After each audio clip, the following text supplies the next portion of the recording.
Hello, lovely yogis. It is a very hot summer day in July in beautiful Athens, Georgia. And I have been getting up way too early in the morning to go take my dog running on the trails in order to beat the heat and beat the crowds on public trails. And I wanted to talk today a little bit about yoga and running and the relationship that these two activities can have if you're a runner or if you're a yogi. They make an amazing balance for each other in a number of ways. Now, running is a great activity. It releases endorphins. It's one of the most effective ways to get cardiovascular exercise. If you live anywhere where there are trails in nature, it's a great way to get out in the woods and explore that. If you have a canine companion like I do, it's a great way to bond with them and give them some adventure in life and some exercise. If you're a marathon runner, you know that can have incredible benefits for so many people in terms of self-esteem and accomplishment and physical accomplishment and exercise. If you have running buddies, it's a great social activity. So for all those reasons, it's an amazing thing to do, and people have been running throughout all of history. It's an old activity. It's a great way to relieve stress. You know, that fight or flight response, it's a great way to release that. But it is a repetitive stress motion. You're essentially doing a very repetitive stress on your body and your knees and your joints and your legs. And so if you don't take proper care of yourself, and you can injure certain parts of your body definitely through repetitive stress motion. So yoga is a great balance for that. It can help heal those parts if you learn how to use yoga properly and stretch properly. Also, when you run, it releases, because it's part of the fight or flight response, it does release certain stress hormones like cortisone and other things. If you have a kind of excessive pitta, I talked about Ayurveda philosophy before, personality, it can definitely stimulate some of that, some anger and tension in you, and yoga is a beautiful way to calm that out and to balance those hormones. In fact, yoga and running actually release almost exactly opposite complementary hormones in the body. So yoga will release more of that, basically the other hormones that counter cortisol and relieve that stress and that fire that you're igniting in yourself. So they balance each other great for so many good reasons. And using yoga as a way to strengthen your body too for running is really powerful, because when you run, you're using certain muscles over and over again. And strengthening the other surrounding muscles can be extremely helpful and in terms of supporting that. And it can also be extremely helpful to work on balance and strength and concentration. A lot of people also don't know that you can only run as fast as basically your upper body strength. So doing some upper body work in yoga, like planks and down dogs, can be really good for supporting your running as well. So for all those reasons, let's talk a little bit about, or let's do a little bit of yoga that's good for running. I recommend a strap, if you have one, or something like it, even if you just have an old shoelace or large sock, whatever you can use that kind of simulates a strap. We'll be using that a little bit. And one more thing I want to talk about is we're going to be stretching the IT band a lot. Runners often talk about having tight IT bands and needing to stretch that out. The IT band is actually contradictory to popular myth and the way that word is often used. It's not actually a muscle that can be stretched. It's a whole area of your body, and it's actually made out of cartilage.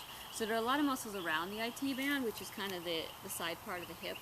It can feel very tight and sore if you run a lot, that we will be stretching. But when we talk about the IT band, what that actually is a layer of supportive cartilage around those muscles to protect the muscles.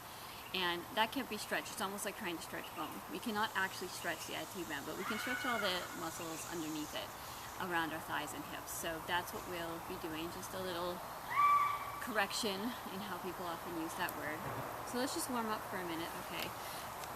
Yoga can also really help your breathing when you run too, because rhythmic breathing and lung capacity is so important as a runner, and doing the proper yoga breathing exercises and learning to synchronize your breath with your body can be implemental to aiding that and can help your running. So let's just start with some side stretches. Take a deep inhale to the side, getting the lateral body stretched out of the way.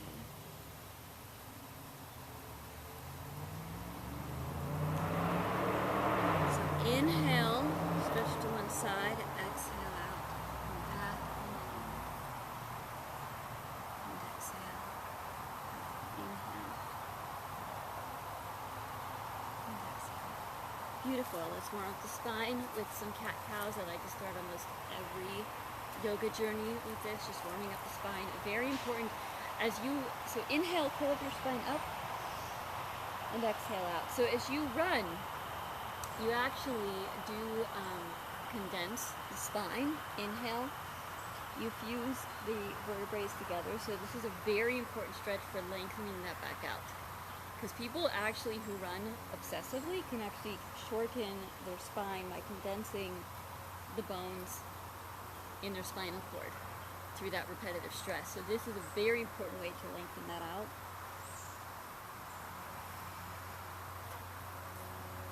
Come back to center. So let's talk about that little bit of upper body work that I was referring to, because that helps with your speed. So flex your hands, suction cup the ground with your palms, tuck your toes behind you, and find a plank. Just take a few breaths here. Deep, slow breaths. We call this in yoga ujjayi breathing, where you're trying to fog up a mirror, make an audible exhale through your nose. Some people call it ocean breath, or Darth Vader breath, if you're a Star Wars fan. I like to do it when I run. Use that beautiful ujjayi breath. Let your body handle the stress of bringing it under. It helps you stay calm inside out. Good. Raise those hips, melt your heart towards the floor.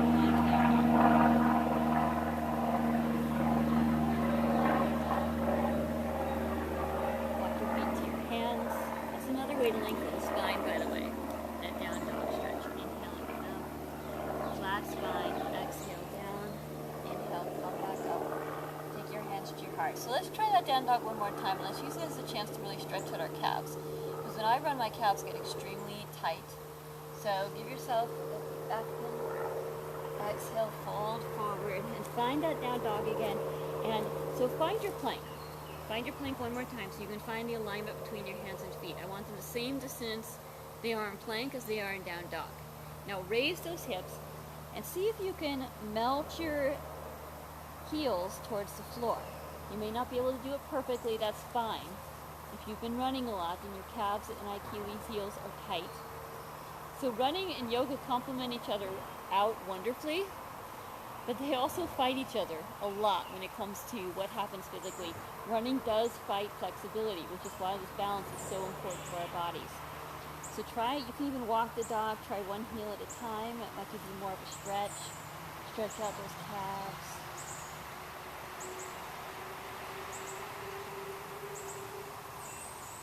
Good. Now walk your feet to your hands. Inhale, halfway lift, flat back. Exhale, fold forward. Inhale, rise up. Bring your hands to your heart. Beautiful. Find a Supta Mudra with your index fingers. Reach on up. Deep breath. Exhale to one side. We do sometimes as part of our moon salutations. We do have a new moon this week, so it's good to honor the cycles of the moon. But also this lateral stretch is warming us up for our hip stretches. Really good for lengthening out the spine, like I said. Okay, so important for runners to lengthen their lower back and their spine and their sides. So now take a nice wide stance. We're going to take a Trikonasana, so that's a triangle pose. Take your left foot away from you. I'm mirroring you. I'm doing the right. And take a nice Trikonasana, so look up. Take it down. So now this is not just about flexibility. This is about engaging the core, also very important for runners. Engage the core and look up at that top hand. Don't worry how far down you're going. I want a very, very subtle bend in this knee. As runners especially, we need to protect the knee joints. If you lock the knee, that can cause injury. So it doesn't need to be dramatic, but just do not lock the knee out. Very, very subtle bend. Look up at that top hand. Lengthen your arm up. Reach for the sky. Just like you would reach for a goal in a race. Good. Take that top hand down and find a pyramid pose. So both hands now melt down towards the floor.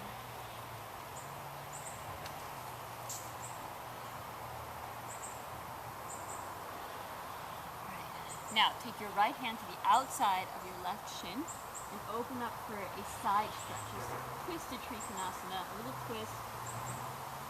Twisting is really good for our immune system. It brings out toxins Massages the inner organs. Alright, come back to center. And just take a moment, breathe.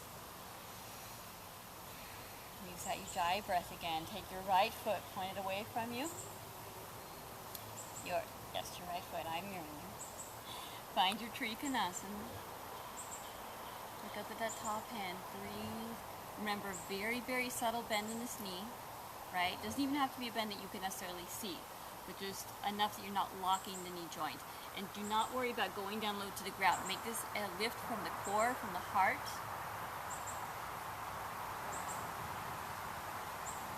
Keep breathing, keep that Ujjayi breath going.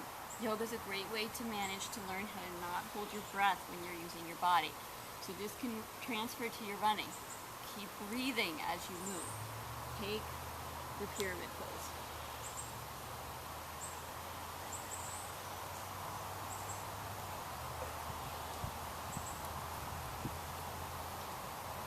Right, we're going to take this into a twist. So take your left hand to the outside of your right shin and find a twisted triangle, twisted Trikonasana. Breathe.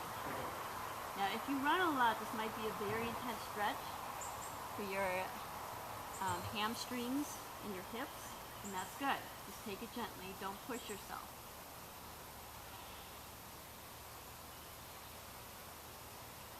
Right, come back to center. Something very important that yoga can teach really hardcore runners, like marathon runners, is how to be a little more gentle with your body. Listen to its signals. Don't push yourself. You're not going to accomplish anything, because the more that you push yourself with a yoga stretch, the more you go up against your body's resistance, the more your body's going to fight back. You have to sort of gently seduce your body into the stretch by taking it gently, by listening to what it's telling you about how it feels. So with that in mind, we're going to work a little bit on balance. Because if you've ever tripped or fallen when you're running, you know balance is extremely important. So take out your strap. We'll get a leg stretch out of this again too. So find something to look at that's not moving. Please don't look at me, I wiggle around. And I want you to take the strap to your left foot. I'm mirroring you. Just strengthen that leg. And keep breathing. Now if you're short-limbed like I am, and you do a lot of yoga and you're flexible, you can also just do this with your fingers. You don't need the strap.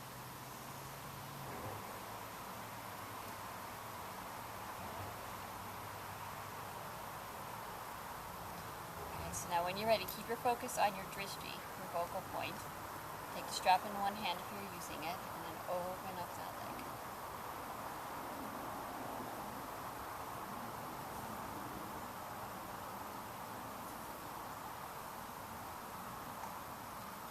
Back to center. Take the strap into your other hand if you're using the strap, or your foot if you're not. Find your twist here. So now you're just twisting.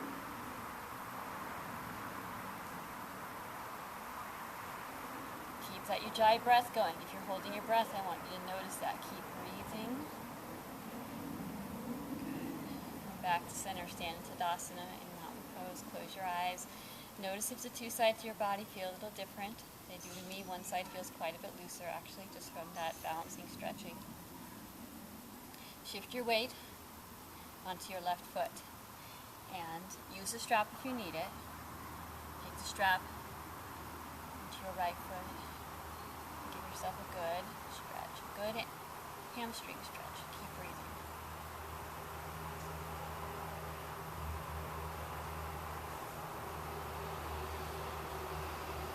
Take this to the side.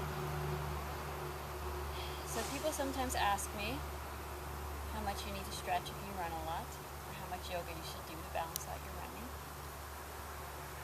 Back to center, take it to the other side.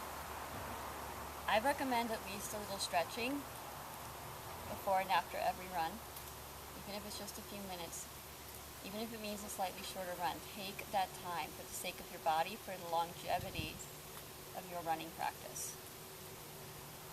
Back to center. However, stand in Tadasana.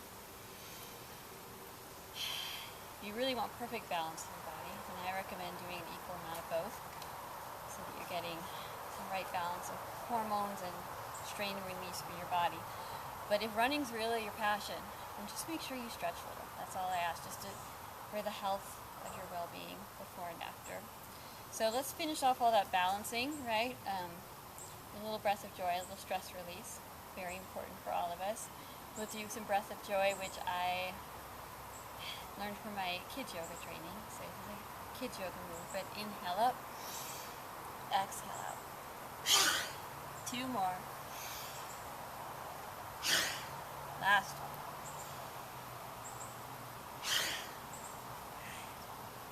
Pick up your strap again if you let it go. We'll do a little shoulder stretch too, because personally my shoulders get extremely tight when I run, just because that's where I hold my tension, and running does create tension in your body. So take your strap out, take a deep breath, and then see if you can take it behind you. See how little you can separate your hands. So I had to separate my hands a little bit to get it back there, right? And you don't have to go all the way back like I am. Just stop where your body's natural resistance is. Remember, we're not forcing anything. We are gently seducing our body into understanding the stretch we want to give it, and we're doing that through gentleness, through listening to its signals, and also through motion. This is an active stretch. So a static stretch, which is what we were doing before on our legs, is when you just hold the stretch and let your muscles kind of release into the position. Active stretches, some physical instructors believe, are actually in some ways more effective, because instead of forcing your body into a single position and holding it, you're gently, again, seducing your muscles into releasing through motion, right? So instead of just holding a stretch, you're moving at the same time, creating a little bit more buoyancy in the muscle fibers. Beautiful. Release the strap. Nicely done, everybody. So another hip stretch that's really important for us runners is pigeon pose. So I'm going to invite you to come back onto all fours. Take your right foot behind you. Take it in front of you now. And again, I always have to say this, a lot of yoga teachers say you want your shin as parallel to the mat as possible to get a deeper hip stretch. I don't believe in that, especially if you run a lot and you're tight in your hips. Just let it bend as much as you need. What's more important to me is that you have nice parallel hips to the ground.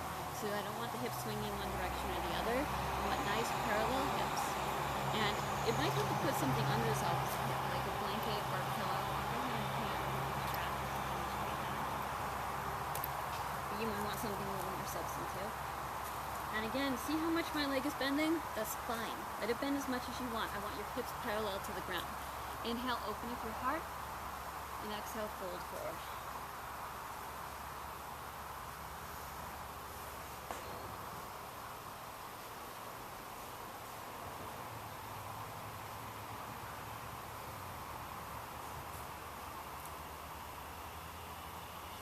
Keep breathing. Keep that Ujjayi breath going.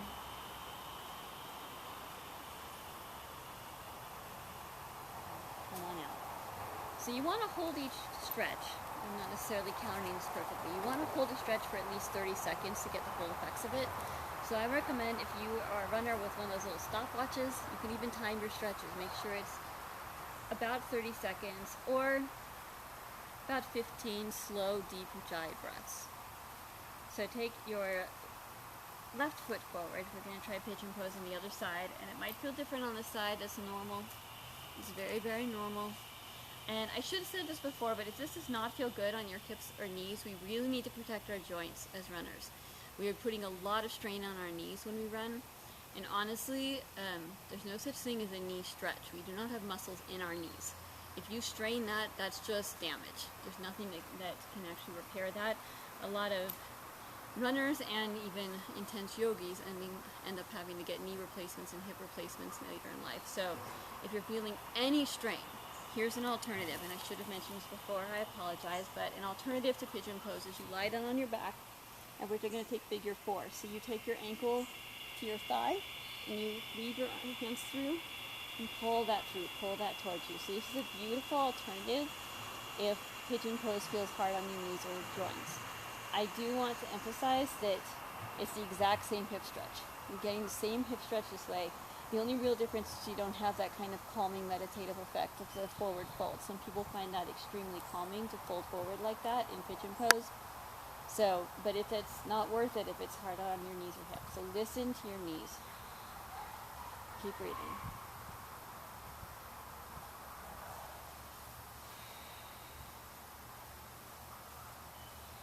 Come back to center. If you took pigeon or figure four, just shake it out however you want. And again, in terms of protecting your knees, anything that we do when you do yoga on all fours, I recommend some kind of padding on your knees, either a really thick mat or a blanket or towel, something to cushion your knee joints. Because again, we only got two knees, and we need them both. We put a lot of strain on them when we run, so we want to protect them. Let's take a child's pose. So feet together, knees apart, and just melt down, relax. Take both your hands over to one side, make a little lateral stretch out of this.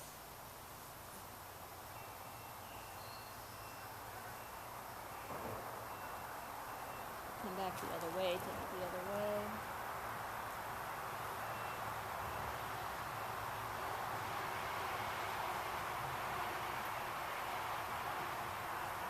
Beautiful. Come back to center, lie down on your stomach.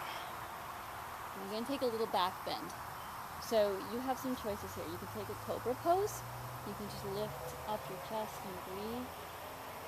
You can take a swan by lifting both your arms and legs. Or if you want to join me in full bow, grab for your feet. And remember, you have your strap device. So you can also use the strap to grab for your feet. Just lift and kick.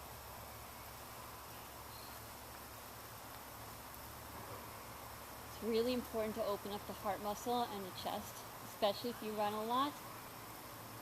It balances out our body very importantly. It also releases some very happy endorphin chemicals. It's a great antidepressant and anti-stress to open up our heart and our chest. So it's important to do that if you're running a lot, especially because a lot of times runners tend to kind of hunch forward as they run. Okay, lie down on your back. You grab your strap.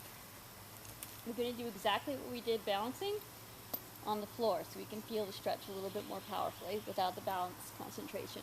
So take the strap around your right foot. Again, if you don't need the strap, you can just use your fingers around your big toe. And just breathe.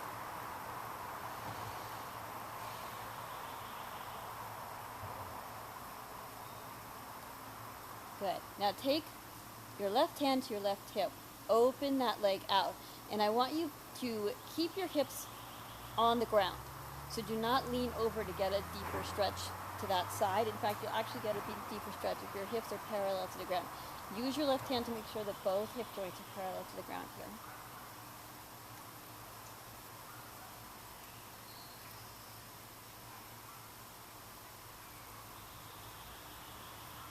Good. Come back to center. Okay, so here's where we get our IT band stretch. Take your left hand around your left foot, or the strap if you're using it. And then take that leg over and do not try and tilt all the way over into the full twist. Just keep your hips again parallel to the floor, and you should feel a really deep stretch in your side hips here.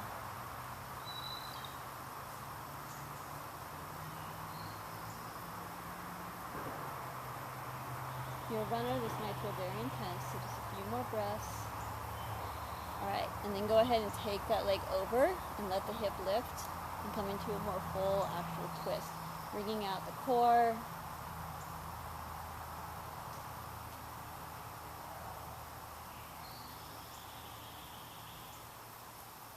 Beautiful. Come back to center. Let's take it on the other side. So take your two-piece fingers or your strap around your left foot. Lift up, breathe. Should feel a deep hamstring stretch. We've got lots of muscles here, 3 little lines of muscles. So see if you can actually feel each of the 3 lines of muscles and let them release. Good. Now take your right hand to your right hip. Put that to the side.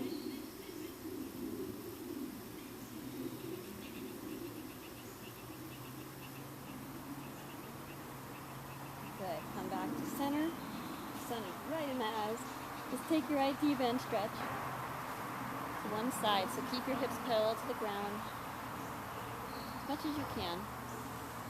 In fact, the more you keep your hips parallel and the less you go over, the more you're actually going to feel that in your deep end muscles. Keep breathing. Good, and then take that over to the side for a more real full twist.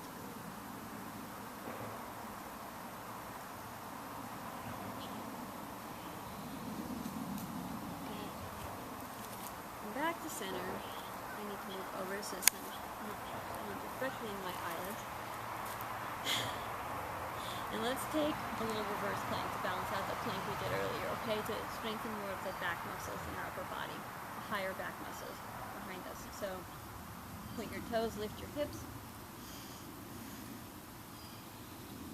And by the way, I should have mentioned, you can take your fingers towards your hips or away, whatever feels better in your wrist. Breathe.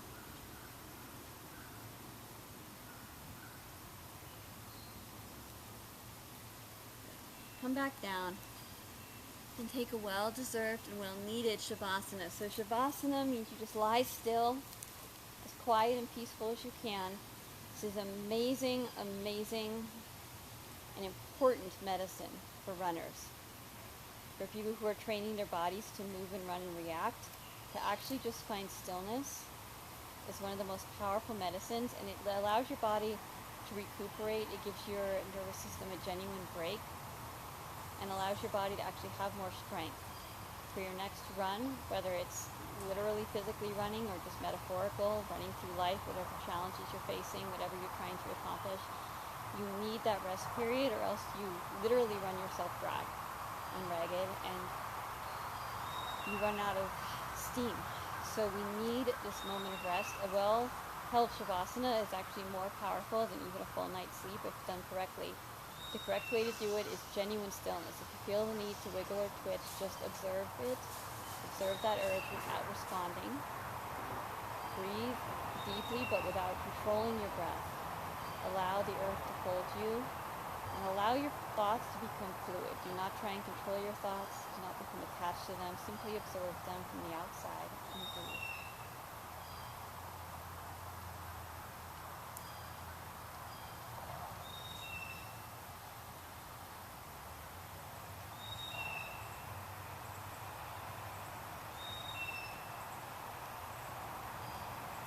I invite you to pause the video and take the Shavasana for as long as you like. Please take it for at least 5 minutes. I think it's very therapeutic, especially if you're a runner, for engaging the correct hormonal cycle inside your nervous system.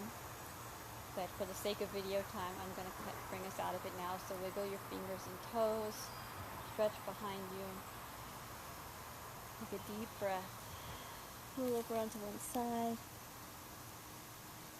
Take a moment in this beautiful little fetal position that you once started life in, and you were just pure potential energy. Good. Slowly seat yourself up. Take your hands to that beautiful beating heart that works so hard for us. Send it some gratitude to that beautiful heart that supports you, that gives you life, that allows you to do whatever beautiful activities you want to do, allows you to turn your potential energy into genuine kinetic energy. Earlier today I was quoting the first law of thermodynamics. Energy cannot be created or destroyed. It can only transfer its form.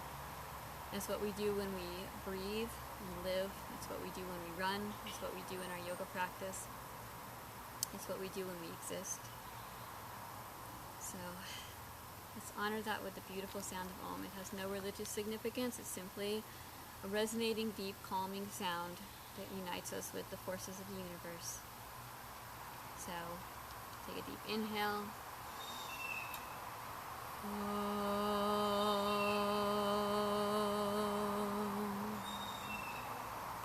Thank you for joining me today with love and gratitude. May all your runs be beautiful. Namaste.